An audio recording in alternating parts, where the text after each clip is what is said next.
यक्षिणी का श्राप। राहुल को रहस्यमयी शक्तियों का बहुत शौक था।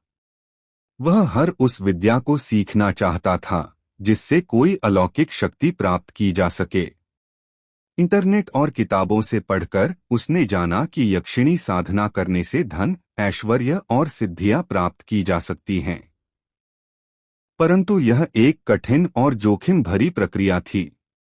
एक दिन उसकी मुलाकात एक तांत्रिक बाबा वामनानंद से हुई, जो हिमालय के एक गुप्त स्थान पर साधना करते थे।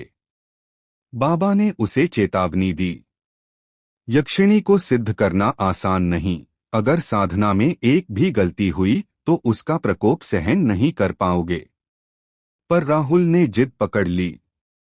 तांत्रिक ने उसे एक सुनसान मंदिर में जाने को कहा, जहां यह साधना पूर्ण हो सकती थी। साधना की रात। राहुल ने तांत्रिक के बताए अनुसार 11 रातों तक घने जंगल में बैठकर मंत्र जाप किया।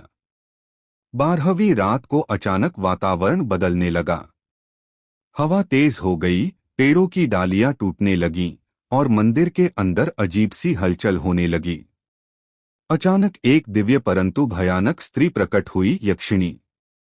उसकी आंखें चमक रही थीं, लंबे बाल हवा में उड़ रहे थे और वह एक रहस्यमयी मुस्कान के साथ राहुल को देख रही थी। क्यों बुलाया मुझे, मानव? उसकी गूंजती आवाज ने पूरे मंदिर को हिला दिया।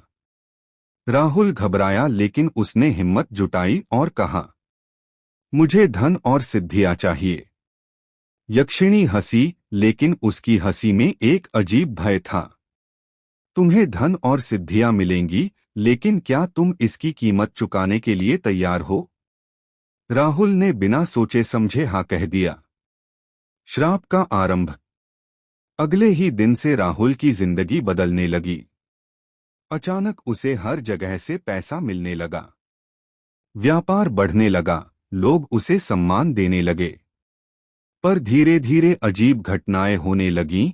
रात को उसके कमरे में किसी के होने का एहसास, परछाइयां जो उसकी बात सुनती, और सबसे डरावनी बात, हर जगह एक स्त्री का अजीब अट्टहास गूंजता।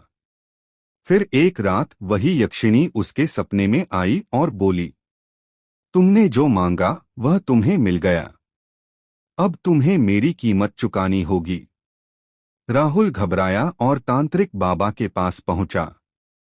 बाबा ने कहा, तुमने बिना सोचे समझे यक्षिणी को सिद्ध कर लिया, अब वह तुम्हें कभी चैन से नहीं जीने देगी। उसकी सेवा और उपासना किए बिना तुम बच नहीं सकते। राहुल समझ चुका था कि उसने कितनी बड़ी गलती कर दी। अब उसे जीवन भर यक्षिणी की पूजा करनी थी, वरना वह उसे मृत्यु के काले अंधकार में खींच ले जाती। अंधकारम अंत। राहुल का जीवन बदल चुका था। दिन में वह एक सफल व्यक्ति था, लेकिन रात होते ही वह यक्षिणी का दास बन जाता। धीरे धीरे उसकी मानसिक स्थिति खराब होने लगी और अंत में एक दिन वह रहस्यमय तरीके से गायब हो गया। लोग कहते हैं कि उसने यक्षिणी से छुटकारा पाने की कोशिश की थी और उसके श्राप ने उसे हमेशा के लिए अपने साथ ले लिया। सीख है, रहस्यमय शक्तियों के साथ खेलना खतरनाक हो सकता है। लालच में आकर ऐसी साधनाएं करने से पहले यह सोचना जरूरी है कि इसकी कीमत क्या होगी।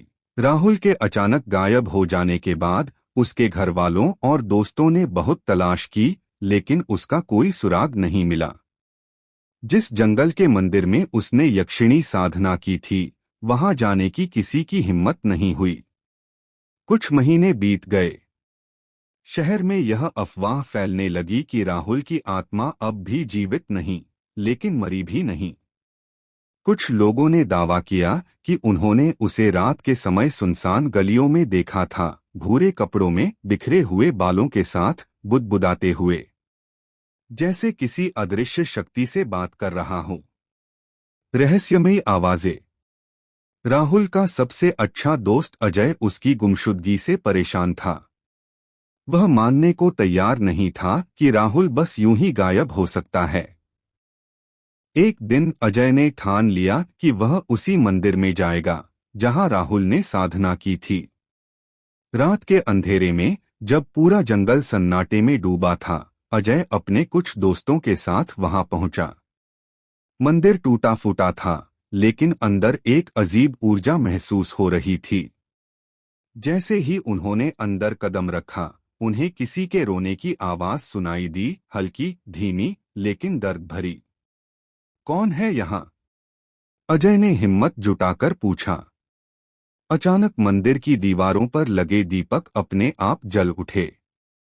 पूरा मंदिर सुनहरी रोशनी से भर गया, और तभी राहुल का भूत या कुछ और।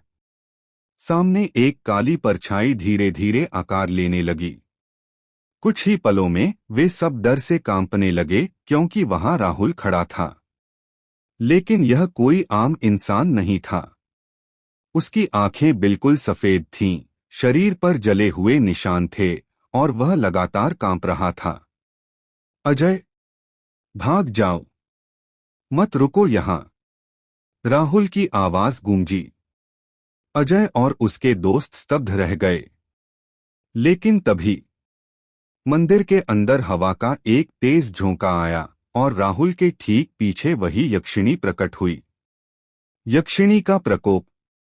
तुम लोग यहाँ क्यों आए हो?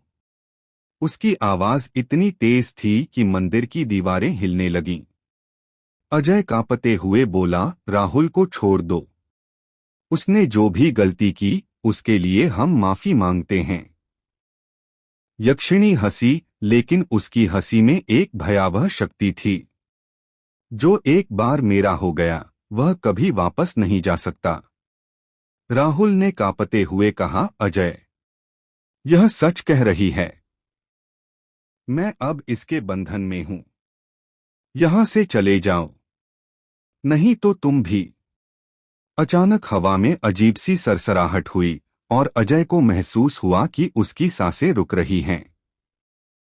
अंतहीन बंधन। अजय और उसके दोस्त डर के मारे पीछे हट गए, लेकिन तभी राहुल ने पूरी शक्ति से चीखते हुए कहा, भागो यहां से। अजय और उसके दोस्त दौड़ते हुए मंदिर से बाहर निकले। जैसे ही वे मंदिर की सीमा पार कर गए, हवा शांत हो गई। मंदिर की रोशनी बुझ गई, और सब कुछ पहले जैसा हो गया। पर राहुल, वह हमेशा के लिए मंदिर में ही रह गया। आज भी कहते हैं कि अगर कोई उस मंदिर में जाता है, तो उसे एक आदमी की कराहट सुनाई देती है, जो अपने दोस्तों को चेतावनी देता है कि वह उस श्राप से बचकर भाग जाए, जो कभी न मिटने वाला है। सीख है, कुछ शक्तियां इतनी भयानक होती हैं कि उन्हें छेड़ना खुद की बर्बादी को बुलाने जैसा होता है। यक्षिणी को सिद्ध करना आसान है, लेकिन उससे मुक्ति पाना असंभव।